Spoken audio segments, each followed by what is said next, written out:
নমস্কার বন্ধুরা, হরে কৃষ্ণ, রাধে রাধে। কেমন আছো সকলে? আশা করি আমার সকল বন্ধুরা খুব ভালো আছো। তো কৌশিকী ব্লগের এক নতুন পর্বে সকলকে স্বাগত জানাই। আজকের ব্লগে না তোমাদের অনেক অনেক ধন্যবাদ জানাবো সকলকে, কেননা তোমাদের কমেন্টসগুলোও পড়ে শোনাবো কে কী কমেন্টস করেছো তোমরা। খুব ভালো লাগলো। আমি এতদিন পরে ভিডিওগুলো করতে শুরু করলাম, আর কমেন্টসগুলো যে সুন্দর সুন্দর কমেন্টসগুলো এসেছে, সত্যি এত ভালো লেগেছে কি বলবো। তো আজকে সকলের নাম নিয়ে নিয়ে কমেন্টসগুলো আমি তোমাদের পড়ে শোনাবো কে কী লিখেছো। আর সকলকেই অনেক অনেক ধন্যবাদ, যারা ভেবেওছো না, যারা দেখেওছো না, কমেন্ট করতে সময় পাওনি হয়তো, তাদেরকেও কিন্তু অনেক অনেক ধন্যবাদ। তো এটা আমি প্রায় দিনই তোমাদের সাথে বেশিরভাগ সময়তেই পুজো পাঠের ভিডিওটা শেয়ার করে থাকি। তো আজকের যে ভিডিওটা হচ্ছে, এটা ঘরের কাজকর্মর সাথে সাথে একটা খুব ভালো জিনিস শেখাবো। শেখাবো অনেকেই হয়তো জানেন, শেখাবো ঠিক বলা উচিত না, আমি যেভাবে করি সেটা দেখাবো বলাটা বেশি ভালো। যাই হোক, তো দুধের উপর যে মোটা করে সরটা পড়ে, সেই সরটাকে জমা করে পড়ে সেই সরটা থেকে কিভাবে আমি ঘি বানাই করে দেখাচ্ছি, পুরো ব্যাপারটাই বলেও দিচ্ছি। তো সেই জিনিসটা দেখাবো। তো খুব ঘরে তৈরি নির্ভেজাল ঘি, বুঝলেন তো। এই ঘি যদি এই কোয়ালিটির বাইরে থেকে কিনতে যান, নো ডাউট প্রচণ্ড দাম পড়বে। তো সেটা যদি বাড়িতে শিখে নিই আমরা, তো খুবই ভালো হয়। আর বাড়িতে মোটামুটি দুধ তো সকল বাড়িতেই আসে, তো একটু একটু ঘি বানানো যে খুব একটা অসুবিধাজনক তা নয়। আর তার সাথেও প্লাস পয়েন্ট কী, যে এই ঘিটা বানবার আগে আমরা এটা থেকে মাখন তৈরি করি, তো সেটা আবার লাড্ডু গোপালকে ভোগও দেওয়া যায়। আর অনেক কিছু করা যায়। ওই ওই মাখনটা আমি কিছু করি না, ওই মাখনটাতেই আমি সেটা ঘি বানিয়ে দিই। কিন্তু ওটাতে আবার অনেক রকম ফ্লেভার দিয়ে পরে বেশ মাখন করে রাখে অনেকে। তো ওটাও একটা ভালো রেসিপি, তবে ওটা আমার খুব একটা করা হয় না, তাই এখানে দেখাচ্ছি না। ঠিক আছে। আর এই যে সারাদিনে নিজের কাজকর্মগুলো শুরু করছি, এবার আমাদের জামা কাপড় ধোয়া, এই সমস্ত কাজ। আর এই ওয়াশিং মেশিনটা বাইরেই থাকে, তো এখানে প্রচুর রোদটা খুব বেশি, যার জন্য এটাকে ভালো করে ঢেকে রাখতে হয়। তো বাড়ির যে পুরনো কাপড়গুলো ফেলে দিতেই হয় প্রায়, ওটা দিয়ে একটা মোটা মতন কাঁথার মতন তৈরি করেছিলাম। তো ওই মোটা কাঁথাটা পুরো কটনের আর কি, ওইটা দিয়ে ঢাকা দিয়ে রেখে দিই। খুব ঠান্ডা থাকে, মেশিনটা খারাপ হয় না। নাহলে এই রোদ গরম খোলা আকাশ, এর নিচে যে কোনো মেশিন বেশি দিন টিকবে না।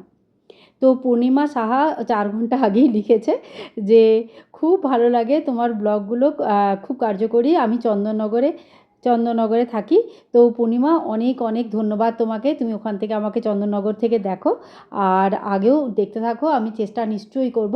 শোনো, বাড়িতে আসলে অনেক কাজ, তো একাই বাড়ি, একাই সব কিছু সামলাতে হয়, তাই হয়তো ঠিক মতন আগে কন্টিনিউ করতে পারিনি। তবে এবারে আমার সত্যিই খুব ভালো লাগছে, সত্যিই খুব ভালো করে কন্টিনিউ করার চেষ্টা করব। আচ্ছা, জয় অনেক ভালোবাসা দিয়েছেন, একটা সুন্দর লাল হার্টের ছবি দিয়েছেন, তো আপনাকেও অনেক অনেক ভালোবাসা।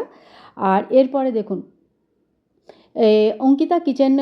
অঙ্কিতা চক্রবর্তী লিখেছেন, আমি আমার কালো গোপালের লীলা কথা শেয়ার করতে চাই। তো অঙ্কিতা, তোমাকে আমি রিপ্লাইও করেছি, দেখবে একবার নিশ্চয়ই।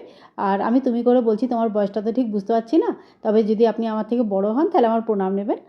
আর লীলা কথা যদি শেয়ার করতে চান, তো আমি রিপ্লাই করেছি kaushiki@gmail.com-এ ইমেল করে দেবেন, তাহলে আমি ওখান থেকে পড়ে পড়ে আপনাদের সুন্দর করে কথাটা সকলকে শোনাবো।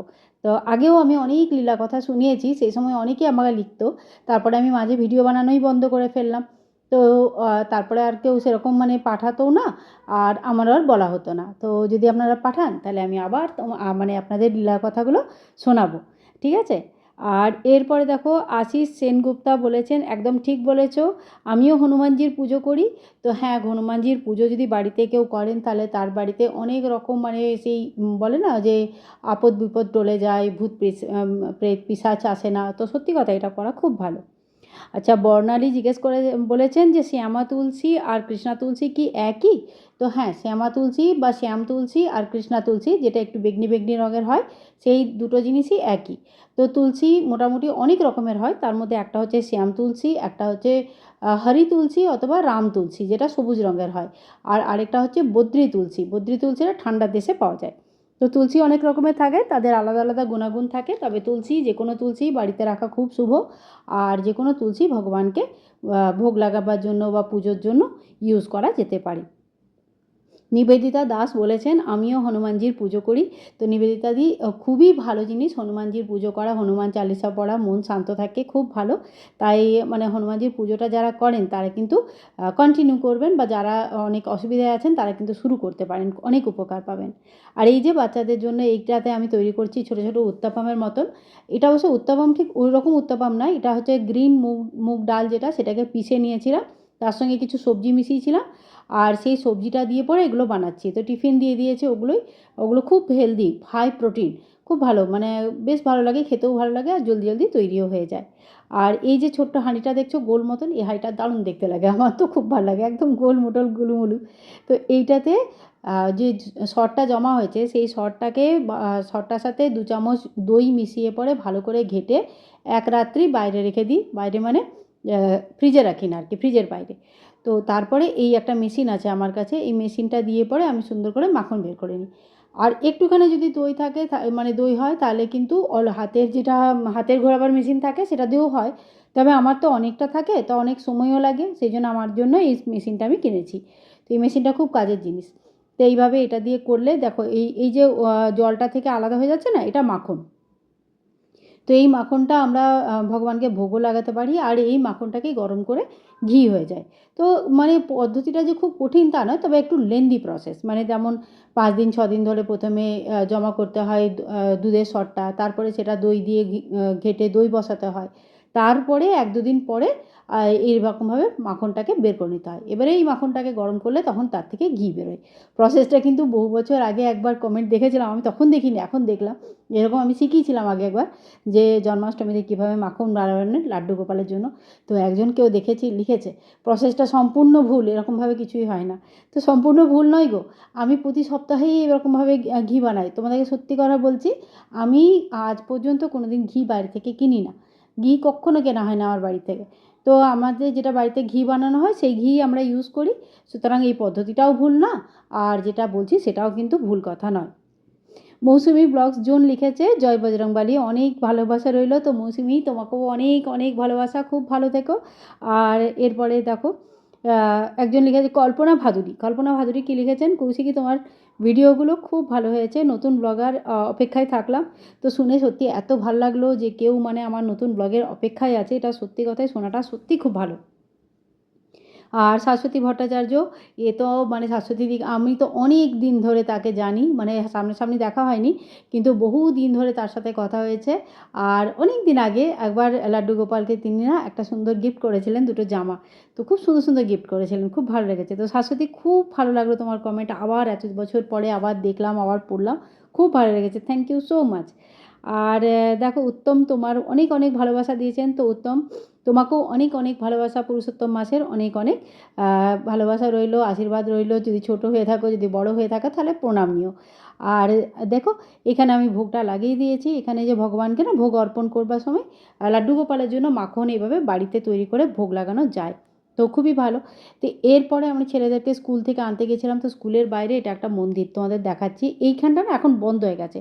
আর বন্ধ হয়েছে এই কারণেই, কারণ এটা উল্টো দিকে ওপেন করেছে, মানে এটা রাস্তার ধারে ওপেন হতো আগে, এখন স্কুলের দিকে ওপেন করেছে, যার জন্য এটা মানে উল্টো দিকটা বন্ধ করে রেখেছে।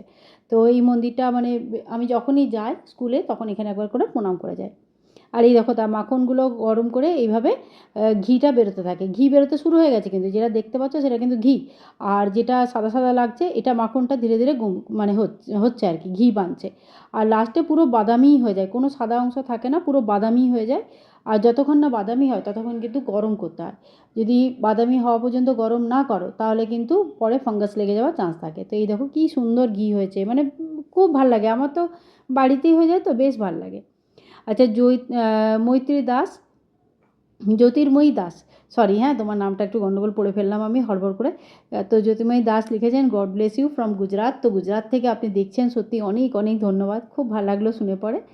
আর কৃষ্ণা দেবানী লিখেছে ভেরি নাইস। তো কৃষ্ণা দেবানীজি অনেক অনেক ধন্যবাদ, থ্যাংক ইউ সো মাচ।